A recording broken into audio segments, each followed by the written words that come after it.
What's going on, guys? My name is Christopher and welcome to It's Complicated. It's a show where I talk about and showcase mostly mechanical wristwatches.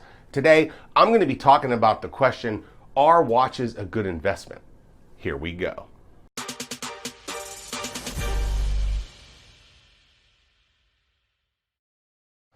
Now, you guys saw the beginning of the video, you know what we're going to be talking about, but before I get on with that, I do want to talk to you guys briefly about the frequency of uploads on this channel. I know they've been a little less frequent than normal, and that's because things in my personal life are a wee bit crazy, and the pandemic has been throwing me some unexpected curveballs. Now, that being said, I would rather upload a little less than do something crazy like become a sellout freak and start reviewing bottles of water for $100 and then having to disable the like and dislike function on my channel. No thanks, I'll keep this channel dedicated to wristwatches. Now, let's talk about that famous question, are watches a good investment? Well, they certainly can be. What if that was the end of the video? Like I just said, they certainly can be, and the video ended.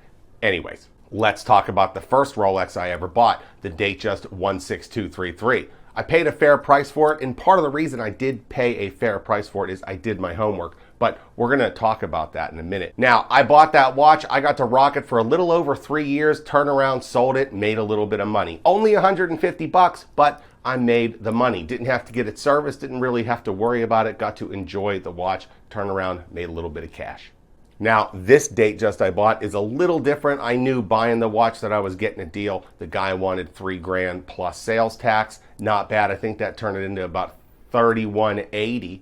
And they were selling on eBay with box and papers, everything. Pretty much the exact way I got this. Very, very minimal bracelet stretch, etc. for like 4,500 bucks. So I bought this under $1,000 what it was worth, which, okay, then you know you are getting a deal. So just pull the trigger. But this Rolex Datejust is more about getting a deal than actually being an investment.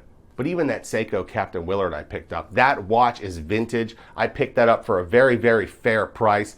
I think that guy probably could have sold it for maybe $300 or $400 more if he was patient and he took better photographs. But let's say that watch was worth $24 and I got it for $2. That covers the service, which is also great. Now that it's serviced with original Seiko parts and everything, now it's worth more money because people don't want to have to worry about servicing. So now that watch I grabbed for $2 is probably worth closer to $3. But that's the trick though, isn't it? You have to know the product. And when I say know the product, I mean research, research, research. I didn't just fire up eBay and say, hey, I'm gonna buy a Captain Willard and then just pull the trigger that day. I did a lot of research, I was patient, and I found a deal. Now, is that Seiko Captain Willard going to appreciate in value? I'd bet money on it.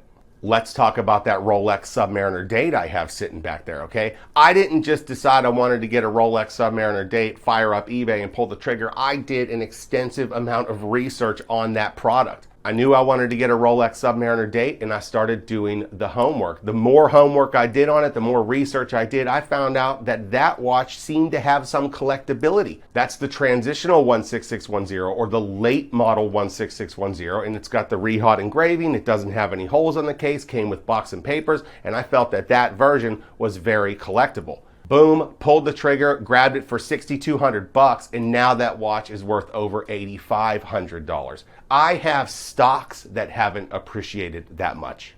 Now, watches can take an even bigger and sudden jump. Again, you got to do your research, but last year, I was thinking about taking 20 grand out of the savings account and buying a late model 16618. Pretty much the same year. I was going to try to get a 2008 Rolex Submariner 16618. That's the solid gold version. I thought about it, couldn't convince myself to take that much out of savings to buy another watch. You know what I mean? But boy, do I wish my savings account right now was $20,000 less, because right now that watch on eBay is selling for $30,000.